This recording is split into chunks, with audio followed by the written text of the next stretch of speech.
Good morning. This is Paul Fletcher. I'm the Chief Executive Officer for Workforce Solutions Rural Capital Area, and we're here today to have a discussion on the future of education and work. With us on the discussion today is our Chief Operating Officer, Diane Tackett, our Chief Strategy Officer, Dr. Cara Diamantini-Ryan, our Communications Director, Brian Hernandez, and then as special guest today, we have Dr. Nicole Smith, who is a research professor and chief economist at the Georgetown University Center on Education and the Workforce, where she leads the center's econometric and methodological work. One of her primary functions at the center is developing a framework for restructuring long-term occupational and educational projections. This framework forms the underlying methodology for help wanted, recovery, and the future of work.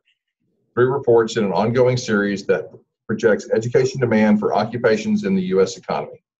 She's also part of a team of economists working on a project to map, forecast, and monitor human capital development and career pathways. Her current research investigates the role of education and socioeconomic factors in intergenerational education mobility by race and class.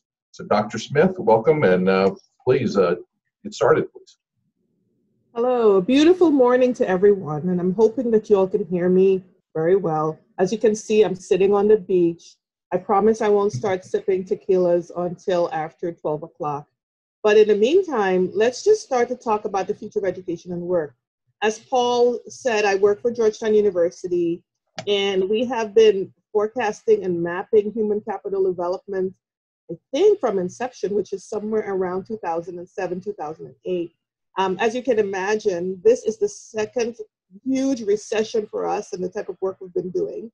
The very first time we did this was during the Great Recession of 2008, but we have now, COVID-19 recession, which of course has topped that and has now superseded all expectations of losses of jobs since that recession.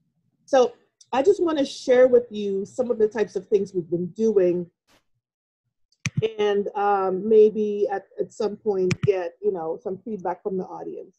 So here's a really, I think, stunning chart, and this chart really shows us the last 4 recessions, well, the last 3 recessions including this one.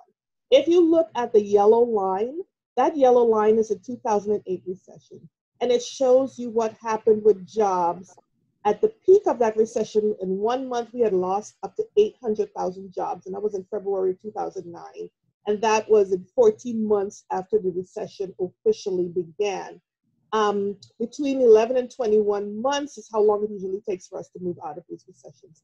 The reason I wanted to point out this recession and the one from 2001, which was, in some ways it started in February, but it was highly related to September 11, the 1990 recession, the dot-com, is I wanted to sort of give us an understanding of the extent of the scope of what we're dealing with. A couple months ago, we had at one point lost 20.6 million jobs.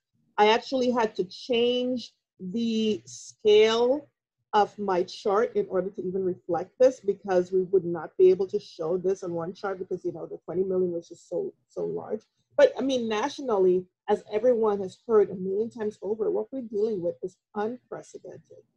And, it would be remiss of me to speak about jobs and opportunities without talking about what COVID-19 recession has revealed for our understanding of how the U.S. economy works. Most recently, we've seen some positive numbers, and that is the 4,800. Did you see that that's 4.8 million jobs gained last month in the last variation of this, where we sort of told us how many jobs we gained. A lot of that was not really a gain; it was a regain. It reflected the reopening of many establishments that were closed temporarily. One famous economist who writes for the New York Times sort of spoke of COVID-19 as a self-induced coma. You sort of shutter the doors, you close the doors, and at some point, hopefully we'll be able to open those doors back up. In some ways, our economic success or our economic fortunes are directly tied with our health fortunes. So as most of you know, there's been an unprecedented push by the administration to try to open up businesses, open up schools, because they clearly understand that relationship between economic health and the actual health. Our concern, though, is even if you look at the 4.8 million jobs that we regained last month, the last time the Bureau of Labor Statistics collected information on that was mid-June. So that's before we had these huge spikes again in coronavirus numbers that we've observed for states like Florida, for states like Texas, in Arizona. So we don't know what's going to happen in the next month. And this quote unquote V-shaped recession that you see in that blue line could very well be a W, or could very well be several W's if we, go back into a state of social distancing where everyone has to close those doors again. So the reason this is important is we're talking about jobs, this recession, and this novel coronavirus is making it really difficult for us to get back in the economy where jobs were the way they were. And we have to talk about what that means for education. So when do we get out of this? Well, here are some projections by IHS Markit. IHS Markit is a firm that was formerly called Macroeconomic Advisors. They essentially were the macro forecasters for the White House. They were the macro forecasters for the Bureau of Labor Statistics. And they have said that it wouldn't be until 2022 before the unemployment rate falls close to 7.5% again. The Congressional Budget Office has estimated that it would be 2029 before we regain the jobs that we've lost in COVID-19 recession. So they're saying that the accumulative job loss will take us 10 years before we recover it. This particular chart that you're looking at with blue and orange line sort of shows you what this recession has done to the GDP level, the GDP growth rate, and what it will do to GDP growth in the future, and what it has already done to unemployment and will continue to do to unemployment. So it's just showing you fun pictures of some things that you already know, that this recession is devastating and it's going to have long-term consequences for jobs and opportunity. So, well, what does it look like in terms of industry? And I think this is pretty interesting for me because we know that there are some industries that are much more affected by COVID than others. And the one that you should be looking at most intensely is almost to the bottom of this table. It's leisure and hospitality, where we have had close to about 37%, so a little over a third of the accumulated job losses in this recession has come from hotels and restaurants and waiters and waitresses. Those are the ones that are losing those jobs with those types of industries. Disproportionately, because leisure and hospitality usually accounts for about 10% of all the non-farm payroll employment in the country. So although it's 10% of jobs, the job losses is 37%. So people who are in these sectors are disproportionately affected. Why does this matter? Because it tells us, it paints a story about who's feeling the brunt of this recession. This recession has been called, the woman session. We had the man session before. It's the woman session because it's a lot of women who are feeling the pain from disproportionately working in some of these sectors that are losing jobs in record numbers. We know that education is feeling the brunt of this.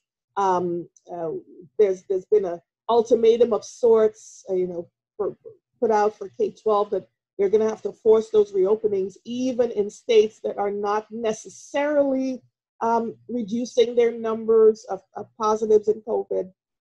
But what is really interesting about this table as well, again, to me, it's probably just showing you in picture what you already know, is that there is no single sector in this economy that remains untouched. There's some that are touched more than others, but there's no single sector that remains untouched. But in asking the question, who's touched more than others, COVID revealed some interesting things. It revealed that there are some people who can work from home. There are some people who can teleconference and who can Zoom and have really great backgrounds, you know, for their Zoom meetings, and in fact, almost continue business as usual.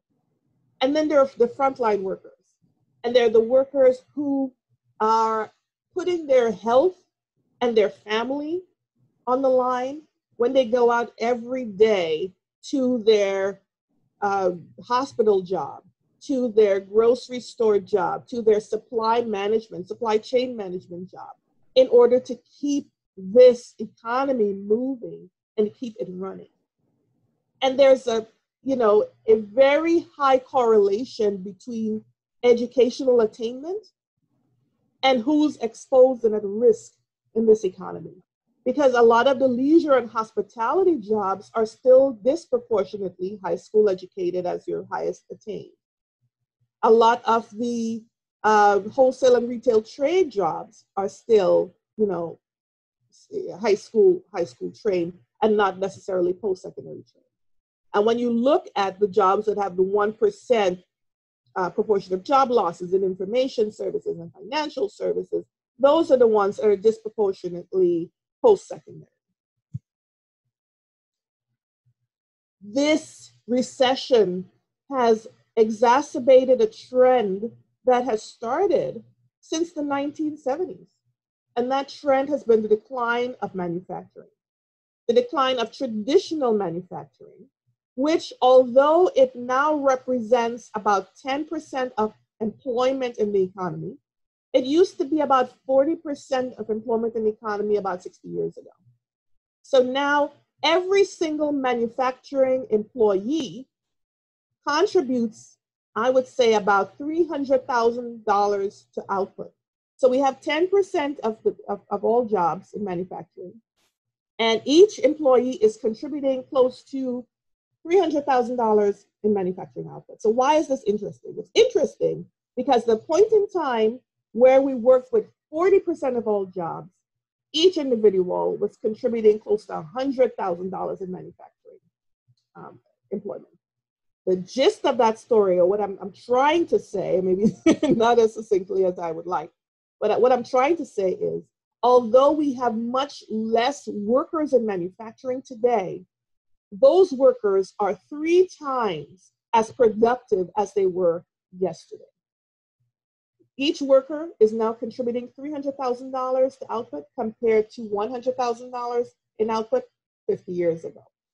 So what has changed is that traditional manufacturing is now advanced manufacturing, which requires post-secondary education and training, which requires licenses and test-based certifications and demonstrated ability to work with and work on the machines that allow you to be so productive.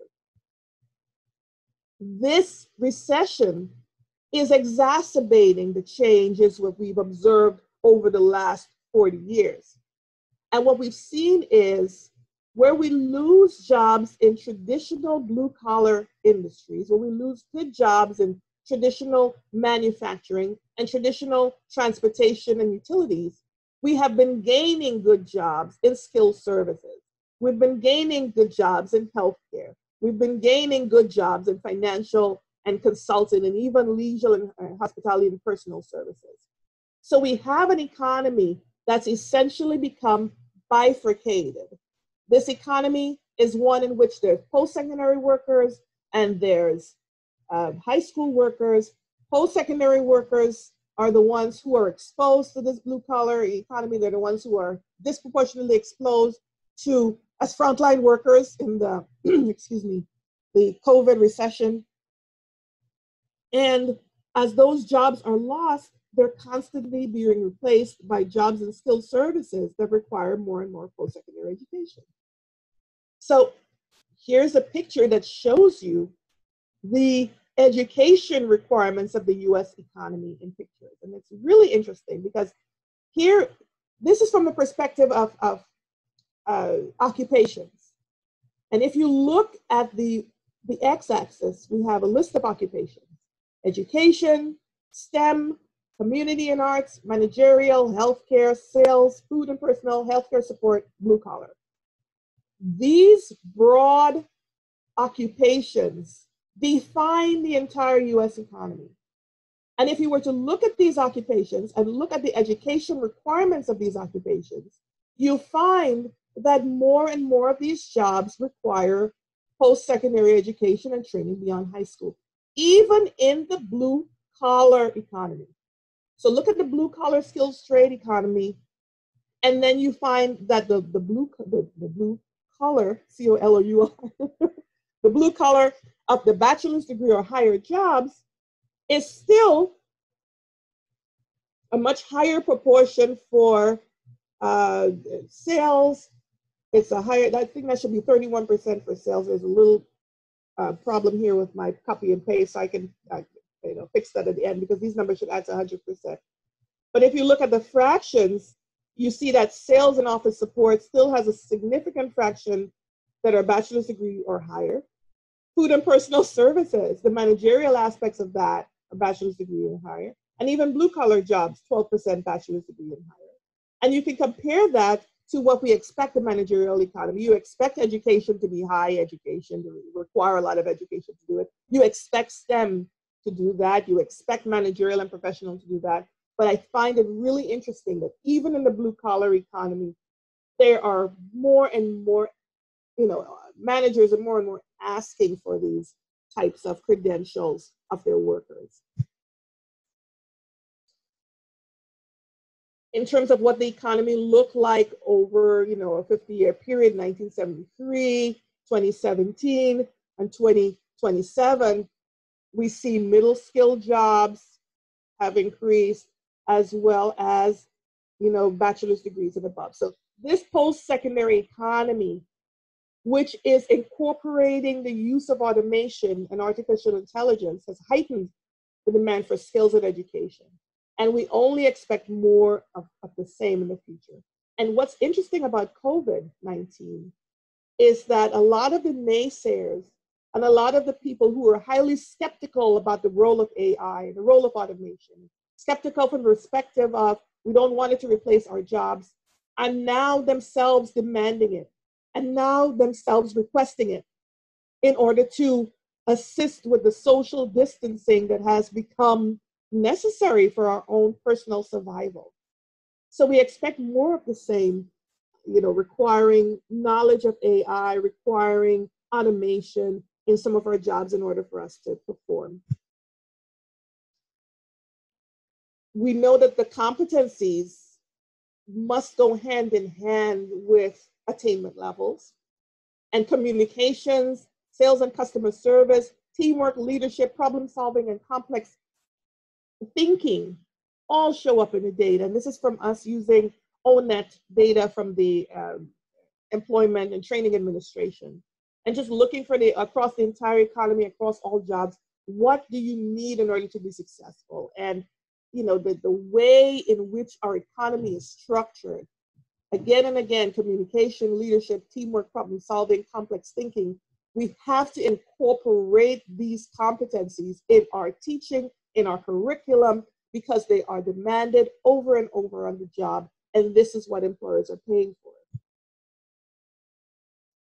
I'm going to sort of, close this initial discussion by talking about what we've observed. So I've spent the last few minutes telling you we have lost jobs, a number of jobs that we've lost aren't coming back.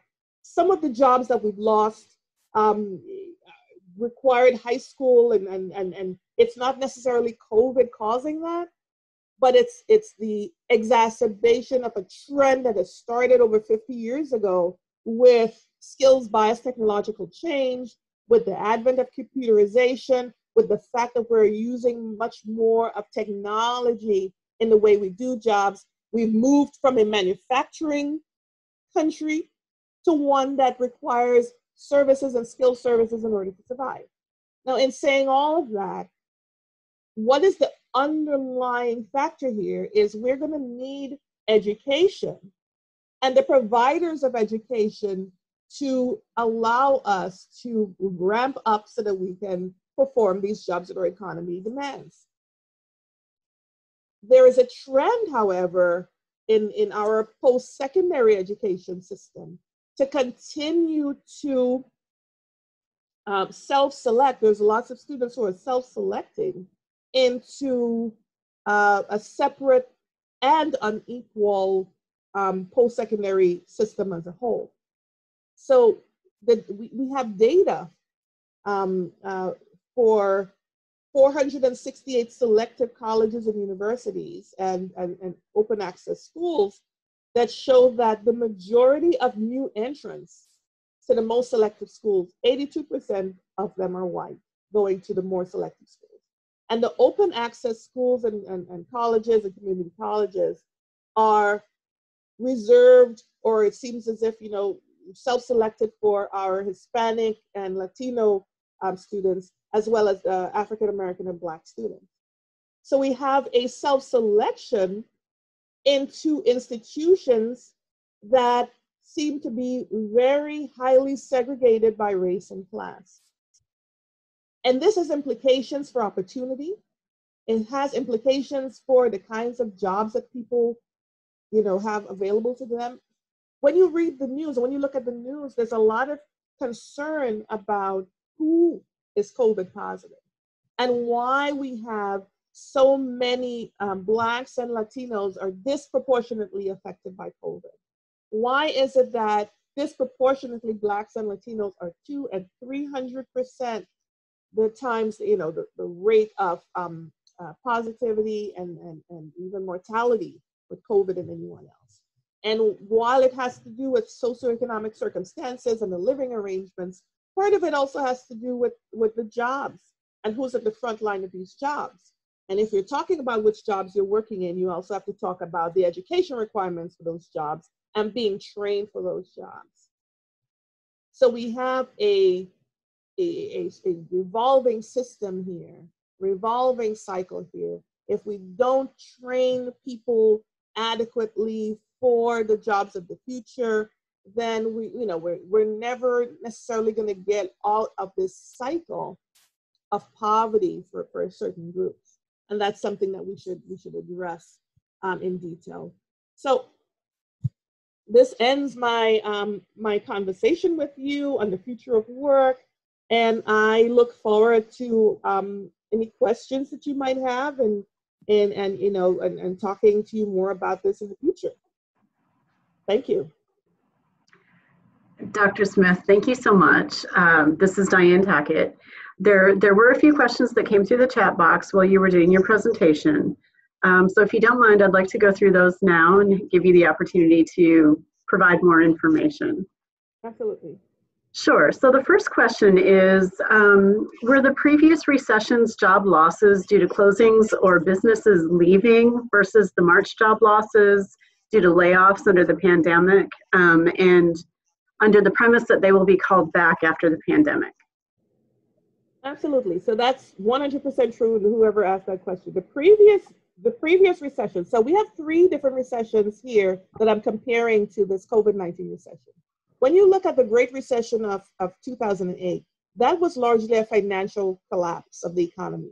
And a lot of those job losses were related to real estate and, closing of businesses, revamping of businesses, usually financial in nature. It had to do with people losing their jobs and weren't able to pay off their mortgages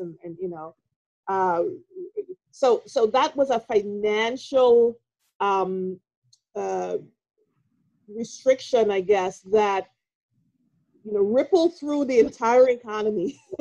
Because if your banks are in jeopardy, then everyone is in jeopardy, because those banks provide credit and they provide, loans and that sort of thing to keep us running. So the Great Recession of 2008 really rippled through the entire economy because of the way in which it affected industry, so finance, and the way it affected real estate, and the way it affected home loans and home mortgages. When you look at the 2001 recession, those job losses were also temporary because they had to do with mostly with September 11th. it started in February. So, you know, a lot of people often blamed Bush for this recession. This recession actually started prior to September 11th. It was in February of that particular year. And it was just a bubble bursting. I mean, the cyclical nature of our economy demonstrates that whenever we go up, we come down. It's cyclical. So we're going to have booms and bust cycles irrespective of who's in charge. And sometimes those booms and busts are, you can think of it as a correction. And I heard one economist say this once, and I really love the idea of it. I mean, it's like a brush fire. A recession sometimes is like a brush fire in a forest. You have a forest and the forest is doing well and it's growing and you see all of the trees growing, but ever so often you need to clean off the bottom of the, you know, the floor, the bed of the forest so that the other trees can do well. And that's how I think of, you know, you sometimes think of these temporary busts as, okay, these businesses that, you know, didn't necessarily have what it takes to be successful in the long run, they're going to go out of business. They're not moving with the times. Big box stores, you know, we've moved to a system of online purchasing. And if you don't have a significant online faction to your business, then you're going to become obsolete. So there's a lot of that going on. This particular recession is a sort of double-edged sword, because while we expect those jobs to come back from the self-induced coma, some of them will be permanently lost, particularly for small businesses. Because if you have 2 and 3 and 4 weeks of closure, and sometimes 4 months of closure, 8 months of closure, they just don't have the resources to sustain themselves outside of that. And a lot of these businesses, especially small businesses in leisure and hospitality, will be permanently lost. One final point, there was some money provided in the stimulus package for small businesses. In fact, it was a loan, but it really was a grant disguised as a loan. That if you know, presented your data in a certain way, and you would get money to keep on paying wages and salaries of your staff to make sure that you had certain, you know, wages and salaries for workers for a few months. The kicker here, though, is even if you pay the wages and salaries of your staff, you still have utilities, you still have rent, and there was no provision in the stimulus for those things. So those businesses would go. Yeah. Thank you very much for that. I just want to say there have been a couple questions about asking if the PowerPoint will be available after the presentation. And so Yes, we will make efforts to make sure all the attendees do have a copy of the PowerPoint. Another question that came through has to do with healthcare job losses. There was surprise that healthcare jobs decreased over 10% during this current pandemic. And then the question related to that is the healthcare service job losses attributable to the cancellation of non-essential surgeries and care? Right, so a lot of those job losses are also temporary, because we're talking about the third shift staff who would ordinarily come out for certain types of non-elective surgeries and that type of thing. They're not coming out anymore. Some of them are related to hires where people actually had their hiring documents in hand and then they pulled back because, I guess out of an abundance of caution, a lot of those new job offers were pulled back. People, just they didn't know if they wanted to do that. So the healthcare jobs were like that. And even for not necessarily the hospitals, but some of the long-term care facilities as well started to minimize their hiring and also only use their full-time staff in order to be to increase their caution, I guess, and their safety with who was coming in and out of their institution. So they quickly cut off the third shift, the part-timers. They quickly cut them off because they needed to be extremely vigilant with who had access to the resources. I mean, in some states, they actually made it, temporarily illegal for you to visit family members in nursing homes and long care facilities because of the real threat of, infecting them with COVID from your outside world. Yeah. So this has been great information kind of on the national level. Are there any trends that impact Texas in particular? So today, just today, the unemployment claims numbers came out. And those claims numbers really tell you two things. They talk about the initial claims. So they tell you the extent to which people are filing more unemployment claims. So nationally, that was about 1.3 million. So it's going down. Statewide for Texas, those unemployment claims are also going down. But one concern, and I wish I could show it. I don't know if I can share that. Let's see if I have that open for Texas.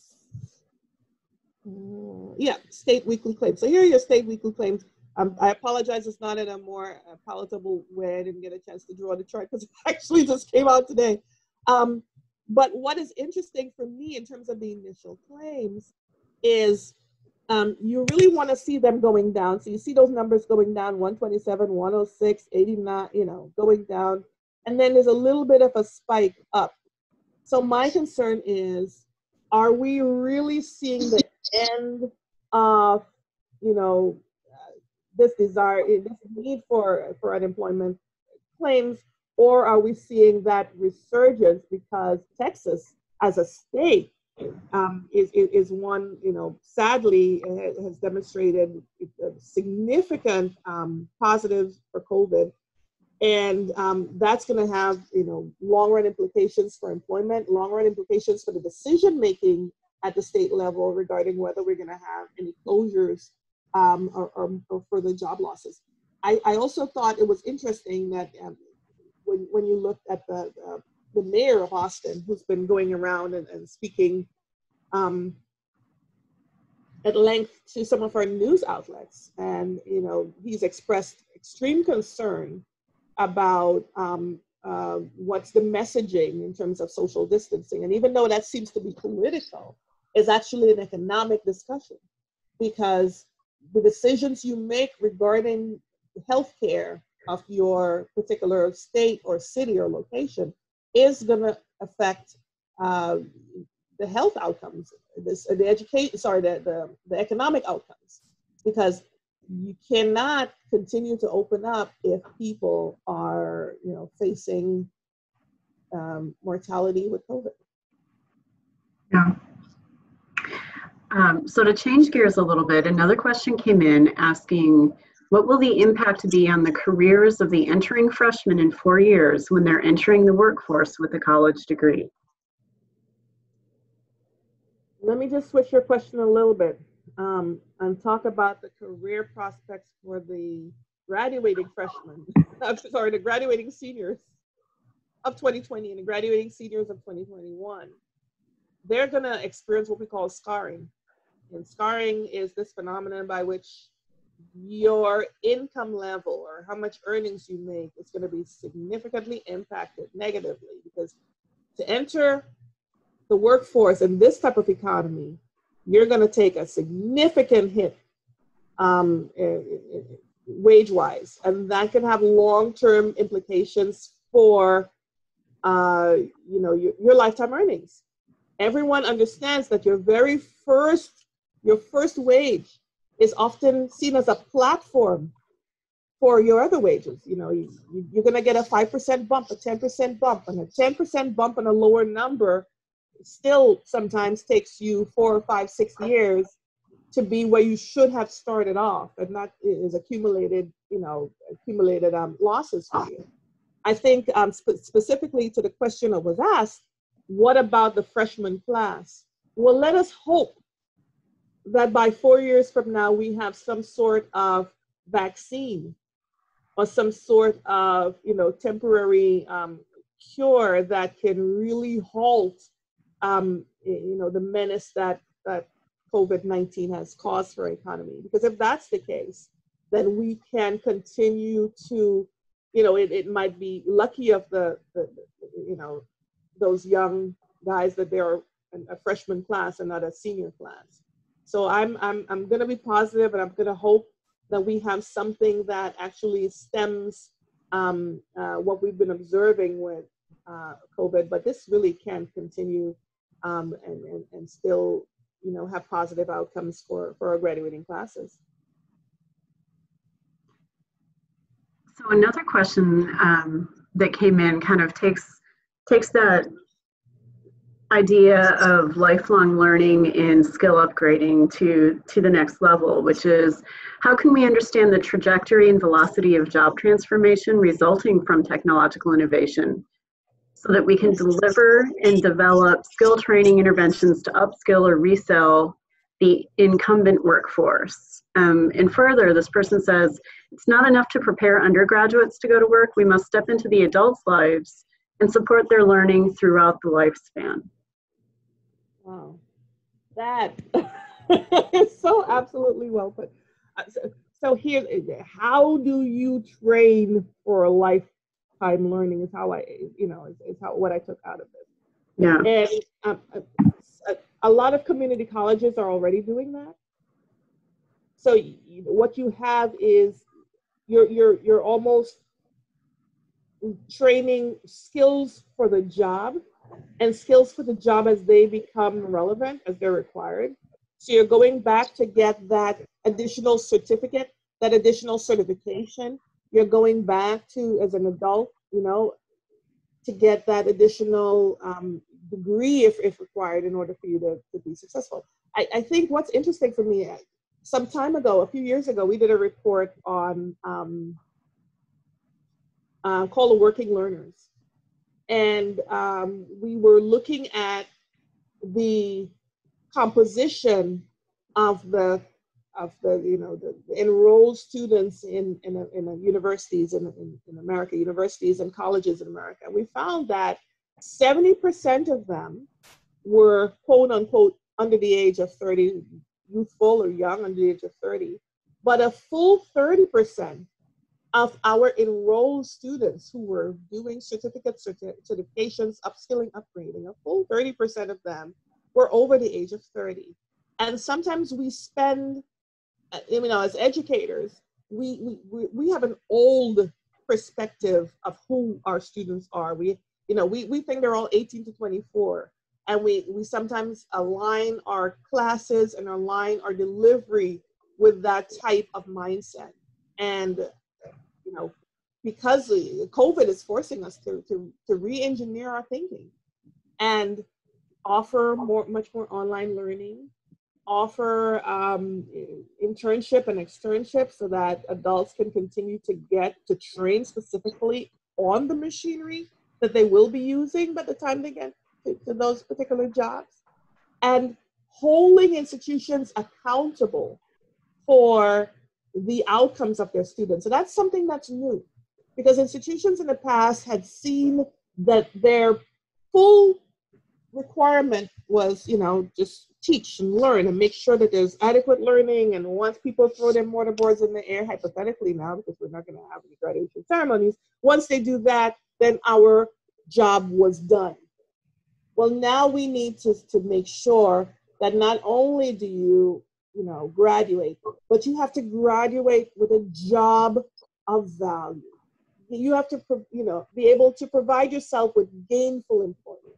And arguably, one of the definitions that the previous administration had erroneously used was that gainful employment was, you're able to pay off the student loan you took off. Well, yes, I want you to be able to pay back that student loan, but I also care about your own individual development. I care that you are able to get a job so that you can support your family. So earn a living wage, not just gainful employment to repay your student loan, because that seems to be in the interest of the bank rather than the interest of the individual. You need to be able to take care of yourself.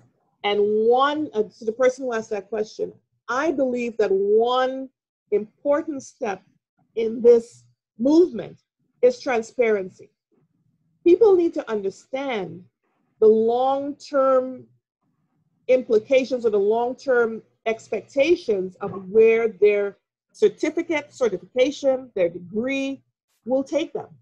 When I pursue this particular education level or education bucket, what are my prospects?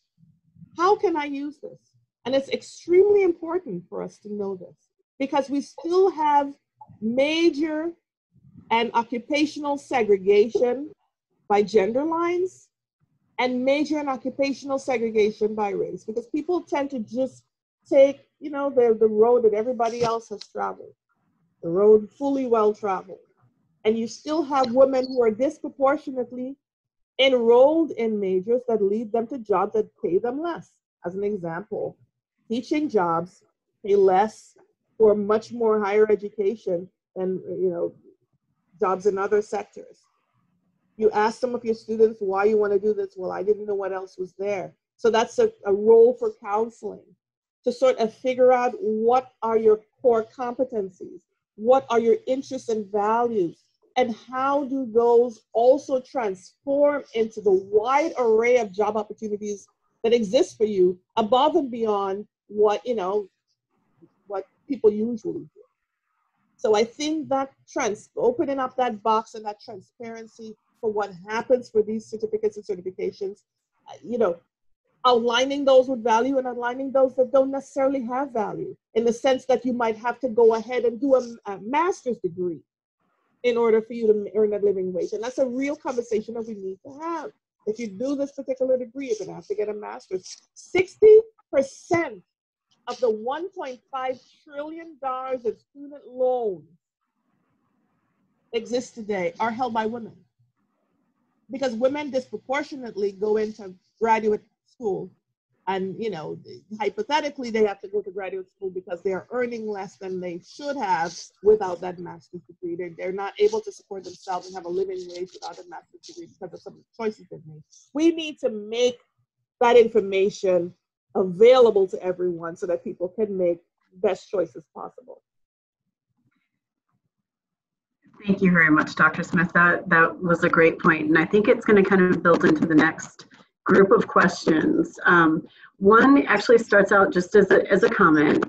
This individual says, I'm frustrated that the data shown is still hyper-focusing on the narrative that a bachelor's and above is still the only access to success. And then the question kind of related to that is, what happened to cause the trend of underemployment, the trend where employees are in positions that they were overqualified for? So I think that there's two things. What I'm presenting is not opinion, it's just fact. The majority of the jobs that pay well are the ones that require a bachelor's degree and above. In fact, when we talk about the increasing disparities in earnings between those who have bachelor's degrees and those that don't, and you have a 74% earnings premium and a 102% earnings premiums for graduate degrees and above, that is just the reality. That a bachelor's degree does in fact offer significant benefits from a financial perspective. Now, here's the kicker. There are many middle skills jobs that pay better than a bachelor's degree and actually do well. And one of the slides, maybe I just brushed over it too quickly, but one of the slides that I had actually focused on those middle skills occupations, I think this was it. The skills services here, and we're talking about blue collar jobs and skills services, those are, a lot of them are middle skill jobs.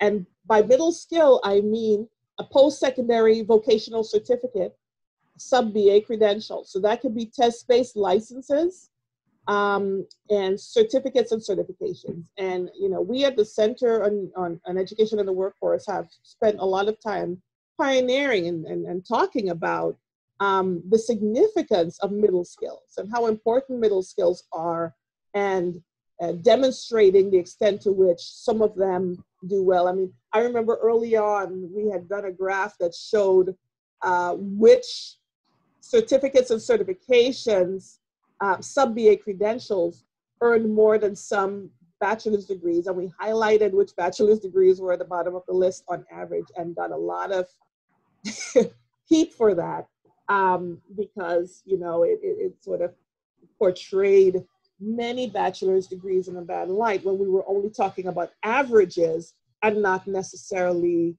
you know, those exceptions to the average. There are always exceptions to the average to do better. Now, to that point, there are always exceptions to the averages that do better, and there are always exceptions to the averages that do worse, which is the question of overqualification. You are going to have people who are quote unquote overqualified. You're going to have people who might have a bachelor's degree and be working in a job where the majority of people do not have a bachelor's degree. And that's a concern across the board. And some of that has to do with counseling and training. I don't think it necessarily has to do with the fact that jobs aren't available, because there are, you know, the evidence for a premium to a bachelor's degree still holds and has held strongly since the 1980s. I think what it reveals, you know, if you uncover the bucket and you look at exactly who these people are, it reveals a lot of statements about specific types of majors. So what you take determines what you make, and we gotta have this honest conversation about certain types of majors at the bachelor's degree level. And I remember talking, and I'm going to say it again and probably get in more trouble again, but I remember talking specifically about some bachelor's degrees in arts, in some of the arts, and bachelor's degrees in museum science and library science, and even some of them in early childhood learning. When you look at the averages, you look at the wages and salaries, you look at the averages, two things pop up to me. They are significantly below the distribution for associate's degrees in the technical services. So you have all of these bachelor's degrees who are earning much less than the technical service associate's degrees. But you also have disproportionately women enrolled and working in those fields. And those things, those two particular points are interesting to me, and point to the fact that we need to do a better job, I think, of valuing what matters in society, because a lot of these jobs are, we call them intellectual and caring professions. Those professions are highly valued and highly, relevant and needed. And we also have to make sure that we're not necessarily channeling women into quote unquote female jobs, or channeling women into those types of jobs who would otherwise be successful in a higher paying occupation. Yeah. Personally, you speak to my heart when you talk about the importance of early care and education, some of those other humanities and helping professions, and how we can build the definition of the profession and the support around those professions, because I think that's important as well. I do want to change topics just a little bit. And so one of the things about our Central Texas area is we do have a lot of smaller towns and more rural communities. And in some of these communities, employers who want to hire middle-skilled workers do not have a sufficient pipeline to find qualified candidates. And so we kind of struggle with the need that the employer has with identifying the opportunity to increase skill level. So to your knowledge, are small community colleges working to help prepare workers in middle skill jobs? Or what do you think the impact is that those smaller community colleges and kind of regional training providers would be able to offer? So, so I've been looking at this question from the perspective of the Aspen Prize. And the Aspen Prize, it really is a prize that, every 2 years, a group of people come and they evaluate community college success based on several factors, based on learning, completion, access, employability, you know, a whole bunch of standards, and try to figure out who's doing the best job. And then that particular community college gets an award of, I think, a couple $1 million to continue with the work that they're doing. And the most successful of these community colleges are the ones that foster partnerships with their local labor markets. So what they do is they foster partnerships with the chambers of commerce, and sometimes, you know, large large institutions, like if there's a Caterpillar, you know, that's employing in that particular area, they actually reach out to those employers and partner with them to determine what types of courses would you like for us to develop so that you can be better supplied with the workforce that you need. In some cases, there's even a guarantee of internships, during the course of a person's studies, and a guarantee of employment post-graduation. So there's a few that have been really successful. I could think of a UPS as well, that had done that. Supply chain, helped to develop supply chain management courses at local community colleges. And so, you know, these partnerships can be really, really effective, both from the perspective of the employer. Of course, they're getting trained workers for good prices, but I think for the schools, because if they can guarantee their students, hey, if you come here and you do these particular courses, we can, you know, guarantee you an internship, and depending on how you work, you can possibly end up at this location. So that's seeking out those types of, private-public partnerships and relationships really augurs to the benefit of the students as well. And the institution can, you know, use that even as a banner, you know, to attract more students to their location. Thank you for that, Dr. Smith. I think we probably have time for one or two more questions. I'm actually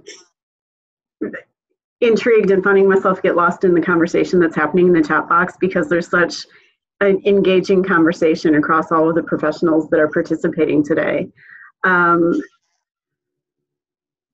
But one question is, with regard to post-secondary education, is there a difference in job opportunity and job transition between select post-secondary schools versus other schools? And if so, how do we prepare minorities to be prepared for that? Wow, it's an excellent question. So here's what we've observed. We've observed that in the long run, it seems to all wash out. It seems to all not matter. In the short run, however, when you go to those really selective schools, then the social capital that you develop from those institutions go a long way. The secret handshakes and the phone calls to call you up so that you can get that interview really seem to matter initially. But in the long run, you know, it's really a person's work ethic and your the way your conscientiousness and your approach to work that in the long run matters in terms of your ability to keep a job and work your way through. Now, your second part of your question, how do you counsel minority students? Well, there's two things. I mean, if we're talking about low-income minority students, then even those who have an interest in pursuing, a bachelor's degree, I would often counsel them to do the first couple of years in a community college. Because if you do that, then, you can transition later on, or there's some community colleges now that are offering the 4-year school, 4-year bachelor's degrees. But in terms of counseling them for you know, how do you make yourself stand out from the crowd when you don't have that secret handshake really has to do with what happens in the offices, in your senior year, what happens when you are working on your resume, an understanding of, informational interviews, an understanding that you might just need to have your foot in the door. You might just need that additional phone call from your advisor or someone who can help you with that. But, the social capital that you get from going to Harvard and whatever, that can't be mimicked elsewhere. I mean, that's having an uncle who owns the company. I mean, that you can't really reproduce that. Well, what you can do is recognize that it exists and just work with whatever resources you have, and know that you're going to also need that connection. You're going to need that phone call. You're going to need that internship to get into that job. Thank you very much. There's been some great conversation going on about favoritism and how that plays into helping our minority students and low-income students. And so, again, enjoying the chat box as people are having this conversation. I love talking about this because favoritism is conscious bias. So you almost know, I like this student, but there's also unconscious bias. And that to me is much more, is much more dangerous. Because sometimes you make a decision regarding a student, you don't even know why, and it's just that unconscious bias. So we have to, as an institution, train people about this. This is all about training as well, about conscious bias, unconscious bias.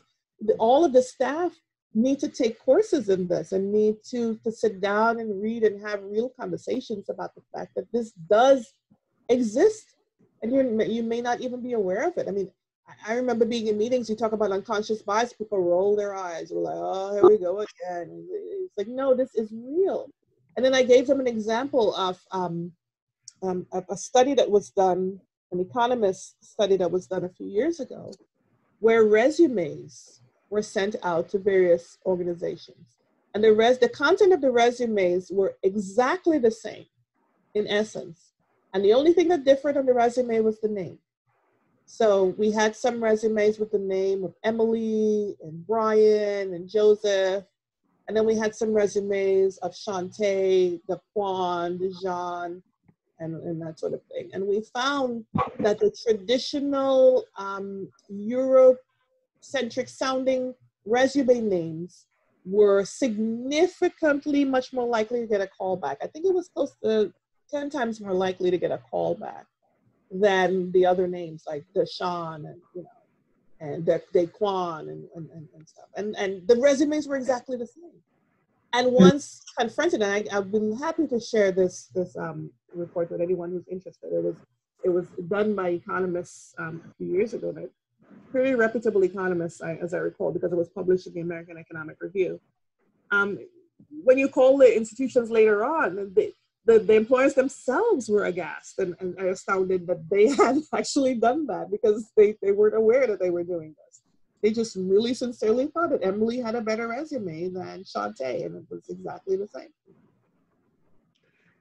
So we are right at the hour. I do have one last quick question I'd like to ask, and then I think maybe I'll kind of go around and see if Paul or Kara, anybody has any final thoughts as we wrap up.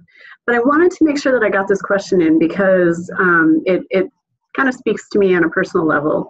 But what about older workers who do not have many years left in the working world? To get into debt at this point in life, to get a master's degree or to continue to upskill, does not necessarily seem reasonable. What are some other efforts that could be made?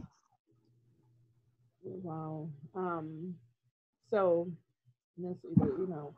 this is I think a philosophical question here for me. At least that's the way I think about it. And it really is unfair for us to take somebody who, upskilling for me isn't so much of a challenge, Diane. As an older person, because I'm thinking you already know the machine, you already know the 1.0 and the 3.4 and and you're just the marginal pain is not as significant as somebody, as even for a younger person who's trying it for the first time, because I've seen it so many times where just that experience and that skill and that know-how matters. What is the challenge for me is that very often people in my position will tell a mature person to, well, your job has all but gone, it's disappeared. So not only do I'm sending you back to college to reskill, I'm sending you back to learn an entire new profession. And that's what I find to be 100% unreasonable. And the concern here is whether we will make provisions for that welfare state and make provisions for the fact that, you know, there's some people who will not be able to do that. And as a society, what is our responsibility in providing for that? Thank you very much for that, Dr. Smith. Paul, I just wanted to find out if you had any final thoughts, or Kara as well. I'd just like to say thank you, Dr. Smith, for joining us today and sharing that great information. Thank you to all of the audience that joined in and the great questions that were asked. And special thanks to Diane for asking that question about older workers. I'm pretty sure that was directed at me, so thanks a lot, Diane. Appreciate that. But I appreciate everyone's time today, and I hope everyone has a great day. Thank you very much. All right. Thank you, everybody.